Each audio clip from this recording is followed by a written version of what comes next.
I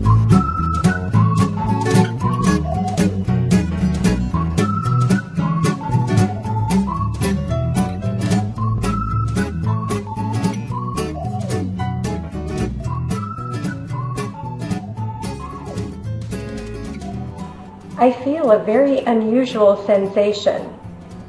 If it's not indigestion, I think it must be gratitude. Gratitude is a feel-good therapy. Has it been so long that you too may have forgotten what gratitude feels like? Then it's time to sit down, make yourself a pot of tea, and write down all the things that you are grateful for. Yes, the sisters are here. I'm delighted to welcome my sister, Candace Liccione. Hey, good morning. We got her on camera. How about that? That's pretty much a feat. I know. I kind of sprung it on her just the other day and said, hey, would you come on Inspired at Home and talk about tea? I'm a tea drinker, and Candace has taught me so much. And I've asked her to come here today to talk about tea because a lot of people really don't understand about the differences between teas. That's true. We get so many questions in the shop about the difference between black tea, green tea, white tea, herbal teas, oolong, and all the different teas. The amazing part of tea is that all the tea that's actually tea comes from the same plant. Did you know that? I didn't know that until I learned it from Candace. It's so a plant in the camellia family, and every single tea, black, green, white, oolong, chai, whatever it is, comes from the camellia plant.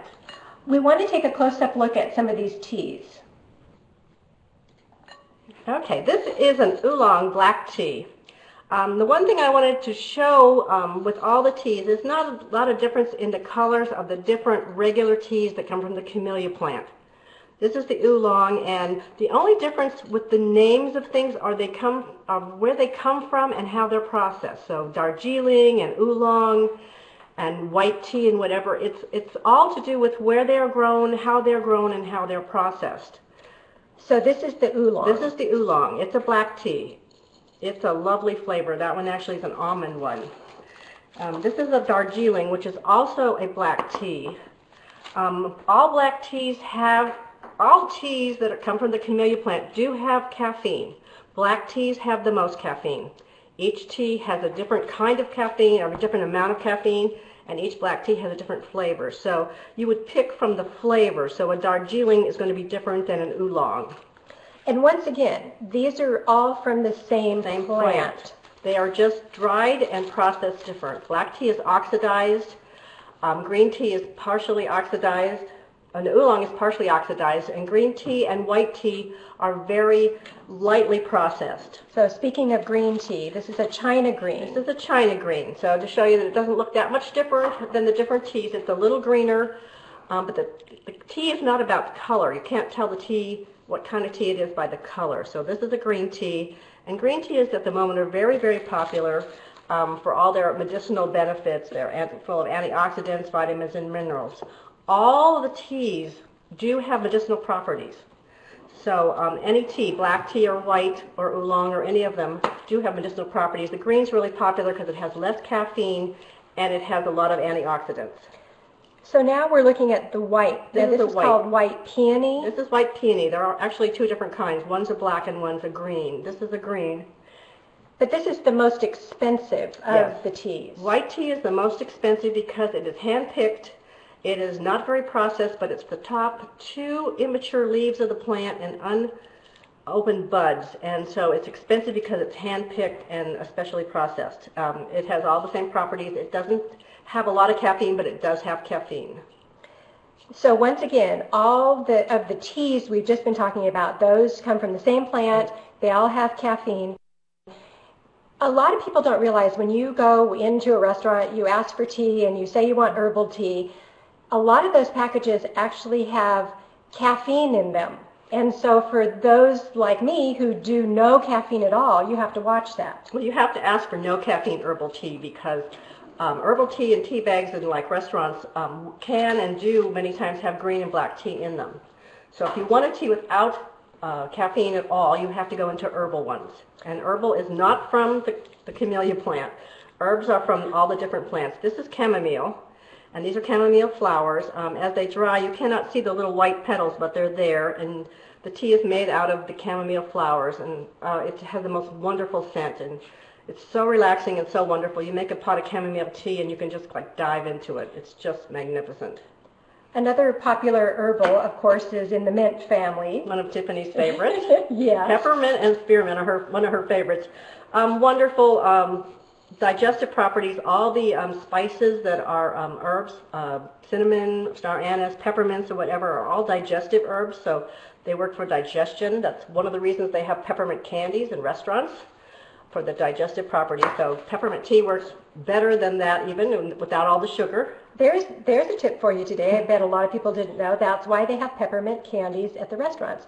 It aids in digestion. So you could skip the candy, and have the peppermint tea. Peppermint tea. Here's a tea that's really popular right now. I don't know if you can see this, but this is red in color, and it's fruity in flavor. It's rooibos, and you'll hear it pronounced every way under the sun. Nobody knows how to pronounce it. It's from South Africa. It's kind of the fad tea of the moment.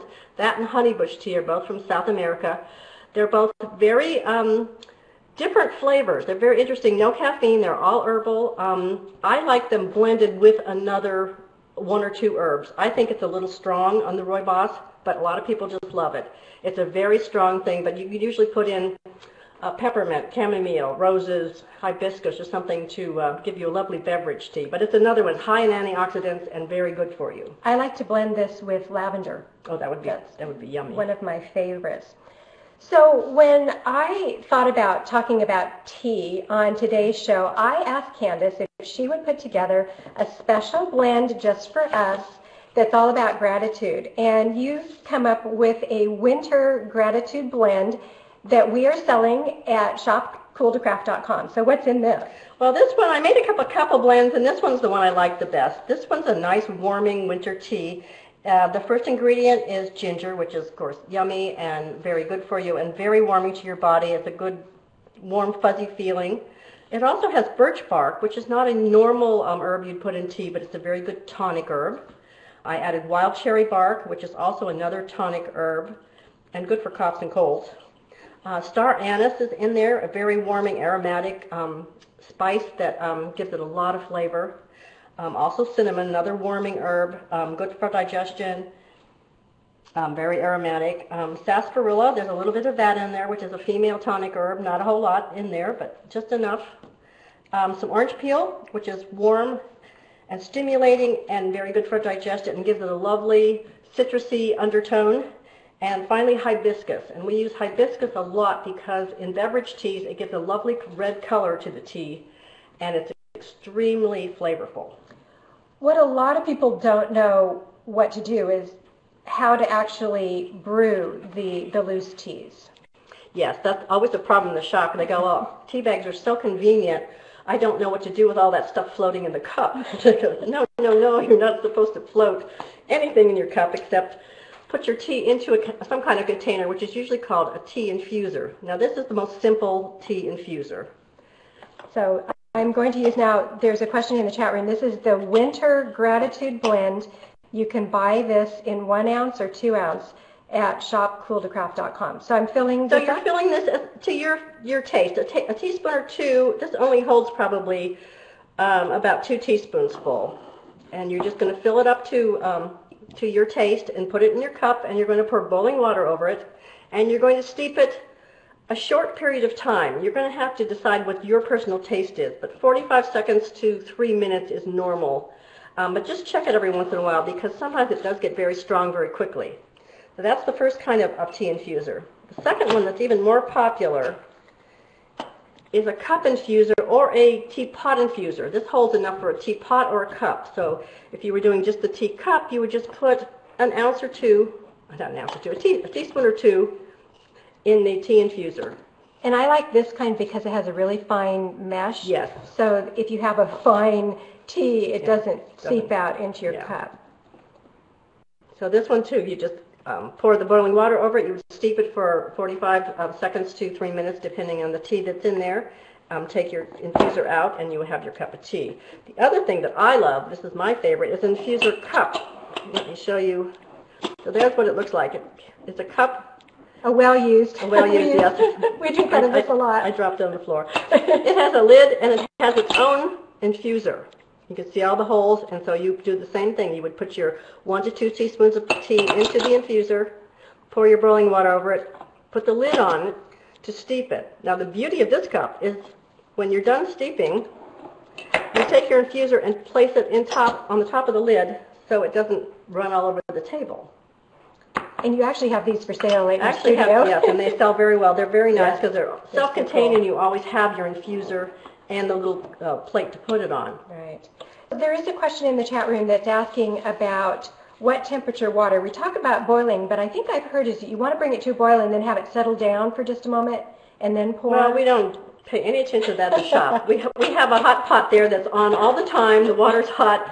We're not real tea connoisseurs, and so everyone's different, and everybody likes to follow different rules. We don't follow any rules. We just bring it to a boil, and sometimes it's just there for a few minutes, and sometimes it doesn't. So there's no real rules. It's what you personally prefer and what taste you personally prefer. And so for anyone who may live close to Annapolis, Maryland, we're right across the bridge, and Candace has a most amazing studio with how many herbs? Well, we have at least 200 jars of medicinal herbs, so we have probably 70 jars of all kinds of herbal teas. And you can drop by, and Candace will share all of her wisdom with you. And you can also craft while you're there at the studio. Oh, yes. We do that, too. That's right. So you can have a cup of tea, and you can make mosaics, and you can make jewelry, and it's the coolest. So can I just say I'm so grateful for my dear, dear sister, and we're going to get her here on Inspired at Home regularly because she has so much wisdom to share with everyone in the world of wellness and taking care of our well-being and our well-thinking and our positivity, like I said at the top of the show. So thank you so much for all this information. And once again, you can go to shopcoolthecraft.com in order to buy Candace's Winter Gratitude Blend Teas in either 1 ounce or 2 ounce. All right. Don't go away because I'll be right back.